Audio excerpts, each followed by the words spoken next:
এই রাজ্যের সরকারি কর্মচারী যারা মূলত, শুধু এই রাজ্যের বলবো কেন, যারা রাজ্য সরকারের বা কেন্দ্রীয় সরকারি চাকরি করেন, যারা মূলত সরকারি চাকরিজীবী, পুরো ভোট প্রক্রিয়াটা বিভিন্ন স্তরে বিভিন্নভাবে তারাই কিন্তু পরিচালিত করেন। সেটা পুলিশ কর্মী আছেন, আবার যারা ভোট মানে সরকারি চাকরিজীবী নন, যেমন ধরুন এই যে ক্যামেরাম্যানরা বিভিন্ন জায়গাতে ক্যামেরা লাগিয়ে বেড়াচ্ছে, তারপরে ধরুন যারা ড্রাইভার হিসেবে বিভিন্ন জায়গাতে প্রচুর গাড়ি লাগে, সেই গাড়িগুলোর সাথে যারা আসেন, তারা নিজের কেন্দ্রে কেউ ভোট দিতে পারেন না, তাদের সকলের ভোটটাই পোস্টাল ব্যালটে হয়। এই সংখ্যাটা কিন্তু কম নয়। সংখ্যাটা যদি পুরো পশ্চিমবঙ্গে হিসেব করা হয় তাহলে সংখ্যাটা প্রায় 8 থেকে 9 লাখে গিয়ে দাঁড়াবে। এবার এই যে বিশাল সংখ্যক একটা ভোট, এইবারে এই ক্যাটাগরিতে যারা পড়ছেন তারা প্রায় সকলেই এই শাসক দলের বিরোধী।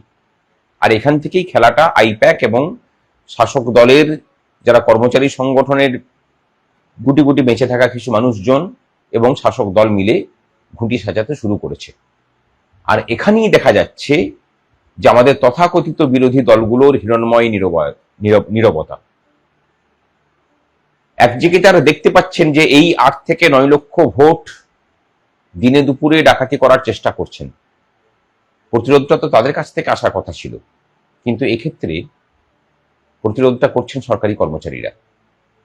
বিভিন্নভাবে সরকারি কর্মচারীদের ভোটগুলোকে লুট করার প্রচেষ্টা চলছে। কাজটা করছেন কারা? এক ধরনের সরকারি কর্মচারীরাই। তারা অবশ্য সাধারণ কর্মচারী নন, অধিকাংশটাই আধিকারিক। বিশেষ করে বিডিওদের ভূমিকা দেখছে অত্যন্ত নিন্দনীয়। অনেক ক্ষেত্রে রিটার্নিং অফিসার করে যাদেরকে নির্বাচন কমিশন নিয়ে এসছে, ভাবছে যে সেই সব রিটার্নিং অফিসারদেরকে দিয়ে ভোটটাকে নিরপেক্ষভাবে পরিচালিত করা যাবে। ভোট কিন্তু অলরেডি শুরু হয়ে গেছে পোস্টাল ব্যালটের ভোটের মধ্যে দিয়ে। এই সব অধিকাংশ জায়গাতে রিটার্নিং অফিসারদের ভূমিকা কিন্তু অত্যন্ত নিন্দনীয়।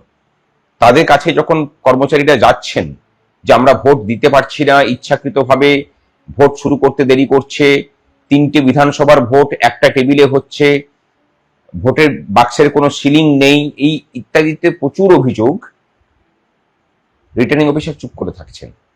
তারপরে আমাদেরকে জানাচ্ছেন, আমরা সংগ্রামী যৌথ মঞ্চের পক্ষ থেকে নির্বাচন কমিশনকে জানাচ্ছি, তাদেরকে সরাসরি ফোন করা হচ্ছে, তারপরে তারা সক্রিয় হচ্ছেন। অধিকাংশ জায়গাতেই এই চিত্র। কতগুলো জায়গাতে ভোট কর্মীদের মধ্যে বা সরকারি কর্মচারীদের মধ্যে ভয় ঢুকানোর জন্য কিছু ট্যাকটিক্স তারা নিয়েছে। কমিশনের কাছে আমাদের জিজ্ঞাসা, আমরা নির্বাচন কমিশনের কাছে এই নিয়ে যাব, ডেপুটেশন দেব, কিন্তু তার আগে আপনারা এই ব্যবস্থাটা করুন। অনেকের নামে পোস্টাল ব্যালট ইস্যু করা হয়নি, বিশেষ করে দক্ষিণ 24 পরগনা জেলাতে। এই দক্ষিণ 24 পরগনা জেলাটা এমন একটা জায়গা তৈরি হয়ে আছে যে এটা সম্পূর্ণরূপে গোটা জেলাটা হচ্ছে ডায়মন্ড হারবার মডেলে চলছে। আপনারা ভোট দিতে যাবেন না। কেউ যদি, কোনো ভোট কর্মী যদি ভোট দিতে না পারে, তিনি ভোট নিতে যাবেন না। তারপরে আপনার বিরুদ্ধে যা কিছু করবে সংগ্রামী যৌথ মঞ্চ আপনার পাশে থেকে লড়াইটা করবে।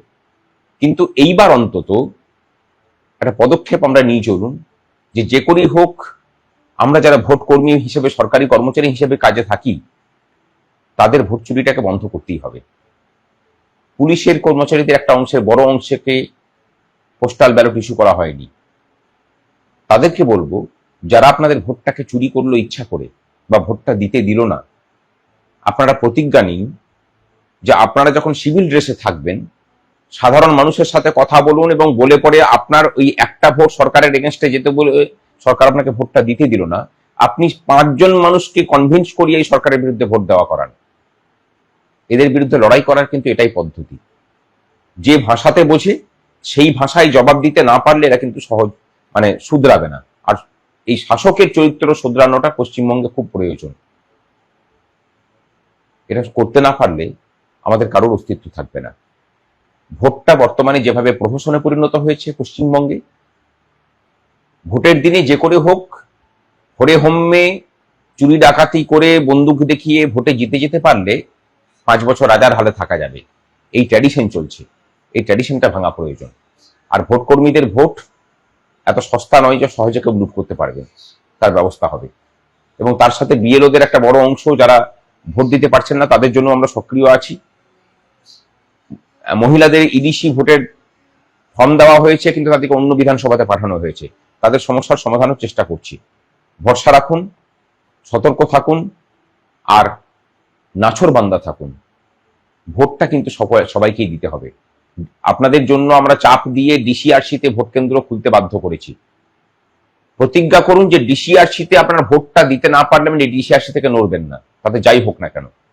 যদি কোনো প্রয়োজন পড়ে আমাদের যে হেল্প ডেস্ক আছে সেখানে ফোন করবেন, আমরা আছি আপনাদের পাশে। পোস্টাল ব্যালটে ভোট শুরু হয়েছে সাথী। এই পোস্টাল ব্যালটের ভোট আপাতত দিচ্ছেন ডিউটিতে যারা ডাক পাওয়া, বিভিন্ন স্তরের ভোটের ডিউটিতে ডাক পাওয়া ভোট কর্মীরা, পুলিশের বন্ধুরা, তারা ভোট দিচ্ছেন। কিন্তু প্রত্যেকবার যেমন সরকার করে থাকে, এইবারে যেন আরো পরিকল্পিতভাবে তারা নেমেছেন যাতে করে সরকারি কর্মচারীরা ভোট দিতে না পারেন, যেন তারা তাদের ভোটটা যাতে কাস্ট করতে না পারেন, তার জন্য সমস্ত রকম ব্যবস্থা করে তারা নেমেছেন। মানে এত সূক্ষ্ম পরিকল্পনা করেছেন, না দেখলে পরে বুঝতে পারবেন না। এবং এতটা শয়তানি যে একটা প্রশাসন করতে পারে সেটা আপনার সামনে যখন বলবো তখন বুঝতে পারবেন। এবং আরো অবাক করা বিষয় কি জানেন তো, মানে আমরা যেটা ভাবছি, এই পরিকল্পনার নেপথ্যে আছে আইপ্যাক। এই আইপ্যাক এই পরিকল্পনাকে বাস্তবায়িত করাচ্ছে মূলত বিডিও, এসডিও এবং ডিএমদেরকে দিয়ে, এবং তার সাথে যুক্ত হয়েছে কিছু কিছু জায়গায় যেসব রিটার্নিং অফিসারদেরকে নিয়ে আসা হয়েছে ইম্পোর্ট করে, তাদের নিষ্ক্রিয়তা। এই সমস্ত কিছু মিলেমিশে একদম জমে ক্ষীর। এবং এখানে শুধুমাত্র কাবাব মে হাড্ডি হয়ে আছেন দৃঢ় প্রতিজ্ঞ কর্মচারীরা। তারা, আমরা যে কথাটা বলেছিলাম যে এই সরকারটাকে এবং শাসক দলটাকে ইঞ্চিতে ইঞ্চিতে আমরা বুঝে নেব ভোটের ময়দানে, আমরা কিন্তু খেলা শুরু করে দিয়েছি আজ থেকেই।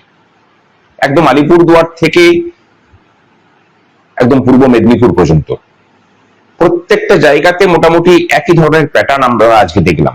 কিরকম প্যাটার্ন? কোথাও ভোট কর্মীদেরকে ব্যালট দেওয়া হয়েছে, খাম দেওয়া হয়নি।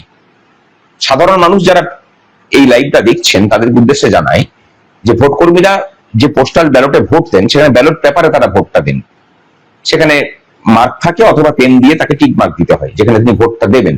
এরপরে সেই ব্যালট পেপারটাকে ভাঁজ করে তার যে কেন্দ্রের, মানে যে অ্যাসেম্বলির তিনি ভোটার, যে বিধানসভার তিনি ভোটার, সেই বিধানসভার নাম্বার ঠিকানা লিখে সেটাকে জমা করতে হয় এবং সেই খামটা সিল করা হয়। সেই সিলটা কিন্তু খুলবে একবারে ভোট গণনা কেন্দ্রে গিয়ে। সেটার জন্য যে ন্যূনতম নিরাপত্তা থাকা দরকার, সেই নিরাপত্তা কিন্তু কোনো ভোট কেন্দ্রে ছিল না। প্রত্যেকটা ভোট কেন্দ্রে এর জন্য প্রিজাইডিং অফিসারের নিয়োগ হওয়ার কথা ছিল। বহু জায়গাতে অস্থায়ী কর্মচারীদেরকে প্রিজাইডিং অফিসার সাজিয়ে এই প্রক্রিয়াকে সমাধান করা হয়েছে। তার কারণ ওই যে প্রিজাইডিং অফিসার থাকেন তাকেই প্রত্যেকটা পোস্টাল ব্যালটে সই করতে হয়। তাহলে অস্থায়ী কর্মচারীদেরকে যদি নেওয়া হয় তাহলে পরবর্তী ক্ষেত্রে অরিজিনাল পোস্টাল ব্যালটকে সরিয়ে পরে ডুপ্লিকেট পোস্টাল ব্যালট দিয়েও তাদেরকে দিয়ে সই করিয়েও কিন্তু কাজটা করিয়ে নেওয়া যাবে। অস্থায়ী কর্মচারীদেরকে দিয়ে কাজ করানোর এটাই হচ্ছে সুবিধা, কারণ তাদের চাকরির নিরাপত্তা যেহেতু নেই, সেই জন্য এই অনৈতিক কাজগুলো তাদেরকে দিয়ে চাপ দিয়ে করানো হয়। তারা যে স্বেচ্ছায় করেন তাও কিন্তু নয়। কোথাও পোস্টাল ব্যালট দেওয়া হয়েছে, কোথাও খাম দেওয়া হয়নি। খাম না দিলে ভোটটা দিতে পারবেন না। কোথাও ধরুন একটা বিধানসভার ভোটার 600 জন ট্রেনিং নিতে গেছেন, একটি মাত্র ভোটের কম্পার্টমেন্ট করা হয়েছে যাতে করে ভোট দেওয়ার জন্য এই গরমে আপনাকে 4 থেকে 5 ঘন্টা অপেক্ষা করতে হয়। তাহলে অপেক্ষা করতে করতে ক্লান্ত হয়ে আপনি বিরক্ত হয়ে চলে যাবেন, ভোটটা দিলেন না, সরকারের বিরুদ্ধে একটা ভোট কমে গেল। কারণ সরকার এবারে জেনে গেছে যে কর্মচারীরা কেউ তাকে ভোট দেবে না। এই জানার জায়গা থেকেই তারা এখন ষড়যন্ত্র শুরু করেছে। ষড়যন্ত্র কিরকম ভাবে করছে? ধরুন আমার নাম, আমি কথার জন্য বলছি, আমি দুর্গাপুর পশ্চিম বিধানসভার ভোটার, তাহলে আমার নামে যে পোস্টাল ব্যালট ইস্যু হবে সেটা দুর্গাপুর পশ্চিম বিধানসভা থেকে হবে। ইচ্ছাকৃত ভাবে আমাকে রানীগঞ্জ বিধানসভার জায়গাতে ঢুকিয়ে দেওয়া হয়েছে যাতে আমি ভোটটা দিতে না পারি। অধিকাংশ জায়গাতে যে প্যাটার্নটাকে নেওয়া হয়েছে যে দুটো সেশনে ট্রেনিং আছে, একটা হচ্ছে 10টা থেকে 2টো, আর একটা হচ্ছে 2টো থেকে 5টা পর্যন্ত। এই 10টা থেকে 2টোর সময়ের যে 10টা থেকেই ভোট মানে প্রক্রিয়া শুরু হয়ে যাওয়ার কথা, ভোট শুরু হচ্ছে 1টার সময়, যাতে করে ভোটটা না দিয়ে তারা চলে যান। অনেকের নামে পোস্টাল, তারা ফর্ম জমা করেছিলেন, তাদের নামে পোস্টাল ব্যালট সিস্টেম দেখাচ্ছে পোস্টাল ব্যালট ইস্যু করা হয়েছে, আধিকারিকরা বলছেন পোস্টাল ব্যালট আসেনি। অনেকের নামে আবার পোস্টাল ব্যালট ইস্যু করা হয়নি। এই সমস্ত কিছু চক্রান্ত চলেছে আজকে। আর তাকে প্রতিরোধ করার জন্য আমাদের কর্মচারীরা কি করলেন? প্রত্যেকটা জায়গাতে ঝামেলা করে নিজের ভোটটা দায়িত্ব নিয়ে 2-3 ঘন্টা কেন 4-5 ঘন্টা অপেক্ষা করে ভোটটাকে দিয়ে সেগুলোকে সিলিং এর ব্যবস্থা করিয়ে সেগুলোকে সুরক্ষিত করে তারপরে বাড়ি ফিরেছেন। যে উদাহরণটা, যে প্রতিরোধটা আজকে কর্মচারী মহল করলো, এই রাজ্যের সাধারণ জনগণের কাছে আগামী 23 তারিখ এবং 29 তারিখ সেই প্রতিরোধটাই দেখতে চাই। আমরা পথ দেখাচ্ছি, আপনারা সেই পথ অনুসরণ করুন। এমনও ঘটনা ঘটেছে যে আধিকারিক দিকে ঘেরাও করে রাখা হয়েছে, আপনারা বিভিন্ন ভিডিও সেগুলোকে দেখেছেন, অনেকে দেখেননি। কোথাও পথ অবরোধ করেছেন ভোট কর্মীরা এসে পড়ে, কোথাও আধিকারিক দিকে মানে রিটার্নিং অফিসারকে ডেকে নিয়ে এসে পরে তাকে সমস্ত সমস্যার সমাধান করতে বাধ্য করিয়েছেন। কিন্তু যা কিছু করেছেন ঐক্যবদ্ধভাবে করেছেন এবং তাদের পাশে সারাদিন ধরে সংগ্রামী যৌথ মঞ্চ থেকেছে। সংগ্রামী যৌথ মঞ্চের পক্ষ থেকে আজকে অনেক মেল আমরা নির্বাচন কমিশনে করেছি, নির্বাচন কমিশনও ব্যবস্থা নিয়েছে। আমাদের একটা হেল্প ডেস্ক করেছি, সেই হেল্প ডেস্কে চাইলে পরে আপনারা ফোন করতে পারেন। আমি কমেন্ট বক্সের মধ্যে আমাদের হেল্প ডেস্কের নাম্বার দিয়ে দিচ্ছি। এটা সাধারণ মানুষের জন্য হেল্প ডেস্ক আমরা ওপেন করেছি এবং নির্বাচন কমিশন যে হেল্প ডেস্ক করেছে, কোন রকম কোনো অসুবিধা হলে সেখানেও ফোন করুন। আগামী দিনে আজকে যারা ভোট দিতে পারলেন না, তারাও যাতে ভোটটা দিতে পারেন আমরা তার ব্যবস্থাও করছি। নির্বাচন কমিশনকে চাপ দেব, দরকার হলে নির্বাচন কমিশন ঘেরাওয়ের ব্যবস্থা করব, কিন্তু একজন কর্মচারীরও ভোট নষ্ট হতে দেব না। আর আপনারাও দায়িত্ব নিয়ে সঠিক জায়গায় ভোটটা দেবেন।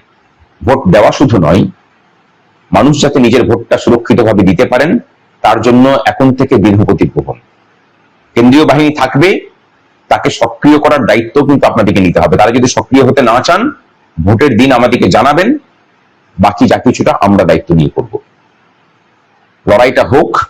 কর্মচারীদের প্রতি যে বঞ্চনায়, যে উন্নাসিকতা এই সরকারটা দেখিয়ে চলেছে এবং গতকালকেও যে শয়তানি তারা সুপ্রিম কোর্টে দেখিয়েছে, তার জবাব কিন্তু দিতেই হবে সাথী, ছেড়ে দেওয়া যাবে না এদেরকে।